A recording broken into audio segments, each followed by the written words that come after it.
Hello everyone. इस question में क्या गिवन दे रखा है? In the following problems string is light, pulley are smooth and massless. ये हमारे पास सिस्टम गिवन दे रखा है। Find the acceleration of each block and tension in the string. Find the acceleration of each block and tension in the string, ये बोला गया है। तो इस चीज़ को समझते हैं, देखते हैं क्या कह रहा है। देखिए यहाँ पे नीचे की ओर फोर्स लग रहा होगा 100 kg, ठीक है। यहाँ पे इस डायरेक्शन में फोर्स लग रहा होगा mg फोर्स लगेगा। इसका डाउनवर्ड डायरेक्शन में मैं mg फोर्स बना देता हूँ। ये mg फोर्स बनेगा। ये mg की वैल्यू कितनी हो जाएगी? 50, ठीक है। अब देखिए 50 का एक कंपोनेंट हो जाएगा 50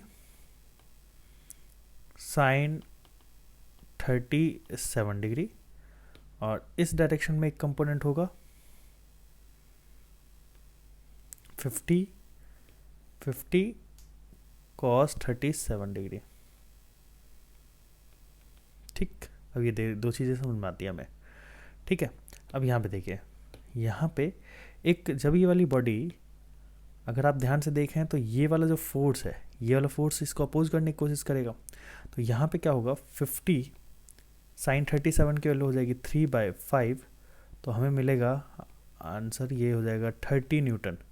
तो 30 न्यूटन का फोर्स इस डायरेक्शन में लग रहा है, ठीक है। और इस डायरेक्शन में कितना लग रहा है? 100। तो 100 ज़्यादा है और ये 30 न्यूटन कम है, तो ये वाला ब्लॉक इधर मूव करने की टेंडेंसी होगा, ये इधर मूव करने की टेंडेंसी होगी, है ना, टेंडेंसी होगी। बट अभी देखते हैं कि एक्सेलरेशन क्या होगा, वो देखेंगे। टेंडेंसी इसके पास इस डायरेक्शन में जाने की है और ये वाले ब्लॉक को ऊपर की डायरेक्शन में। तो इस कंडीशन में एक फ्रिक्शन फोर्स इस सिस्टम के ऊपर लगेगा। तो अभी हम बात करेंगे, क्योंकि रफ सरफेस है और रफ सरफेस का इंक्लाइन प्लेन की जो रफनेस जो दे रखी है, म्यू की वैल्यू जो दे रखी है, वो म्यू की वैल्यू दे रखी है 1/2। तो अब इस डायग्राम को मैं थोड़ा सा क्लैरिफिकेशन के साथ यहाँ बना लेता हूँ, ठीक है। ये हमारे पास इंक्लाइंड प्लेन, इस इंक्लाइंड प्लेन के अंदर ये हमारा 5 kg का ब्लॉक, ये 5 kg का ब्लॉक, ठीक। ये हमारा, और ये हमारा 10 kg का ब्लॉक,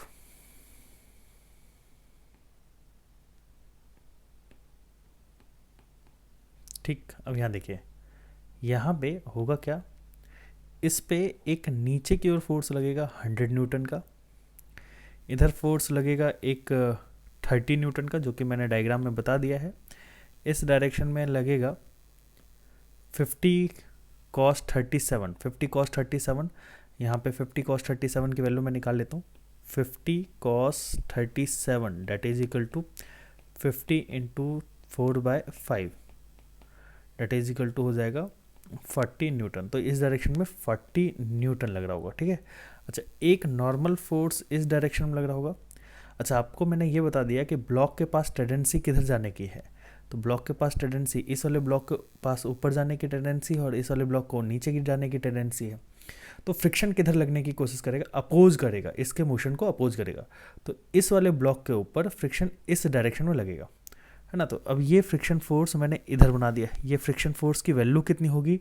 क्योंकि ब्लॉक मूव करने की टेंडेंसी रख रहा है, तो अब देख लेते हैं FR फ्रिक्शन, लिमिटिंग फ्रिक्शन की वैल्यू देख लेते हैं। FR लिमिटिंग की वैल्यू कितनी हो जाएगी? FR लिमिटिंग की वैल्यू हो जाएगी म्यू इंटू एन। म्यू की वैल्यू 1/2, है ना, और एन की वैल्यू कितनी है यहाँ पे? एन की वैल्यू है 40।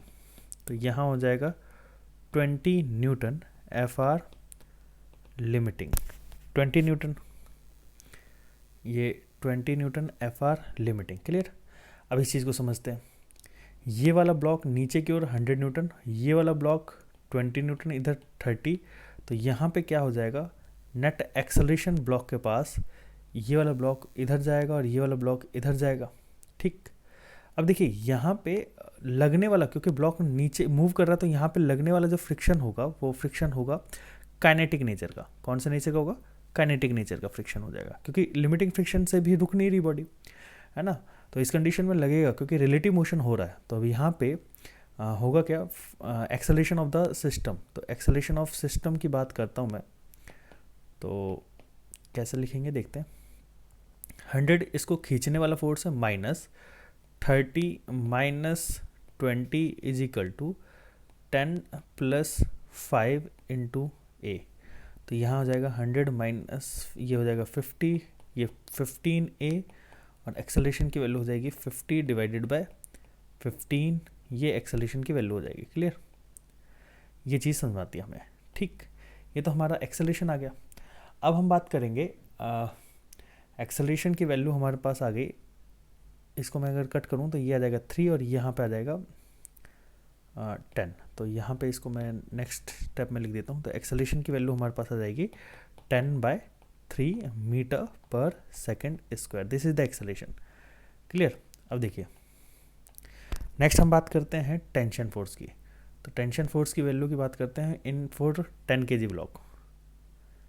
इन 10 kg ब्लॉक, इन 10 kg ब्लॉक क्या होगा देखिए समझिएगा। यहाँ पे ये हमारे पास है 10 kg का ब्लॉक, जिस पे नीचे की ओर लग रहा है 100 न्यूटन फोर्स, ऊपर की ओर लग रहा है टेंशन सॉरी, यहाँ पे टेंशन लग रहा है हुआ, ये टेंशन फोर्स, और यहाँ पे ये नीचे की ओर एक्सेलरेट कर रहा है 10/3 एक्सेलेरेशन से। तो इक्वेशन क्या लिख सकता हूँ फॉर दिस ब्लॉक, 100 माइनस यहाँ पे 10 kg block, 100 minus T is equal to 10 into a. तो 100 minus T is equal to 10 into a की value 10/3। 100 minus 100/3 is equal to T, तो यहाँ हो जाएगा 200/3। टेंशन की वैल्यू इतना आएगा, ये न्यूटन में आएगा। तो इसको मैं न्यूटन में लिख लेता हूँ, ज़्यादा बेटर रहेगा। 200/3 newton is equal to tension. तो आई होप आप लोगों को ये क्वेश्चन समझ में आया होगा। ऐसे ही वीडियो लेक्चर्स देखने के लिए हमारे चैनल को जरूर सब्सक्राइब करिएगा। Thanks for watching this video, और बेल आइकन को प्रेस करना मत भूलिएगा ताकि जो भी लेक्चर्स आप लोगों के पास सबसे पहले पहुंच सके, जो भी मैं अपलोड करूं। Thanks to all.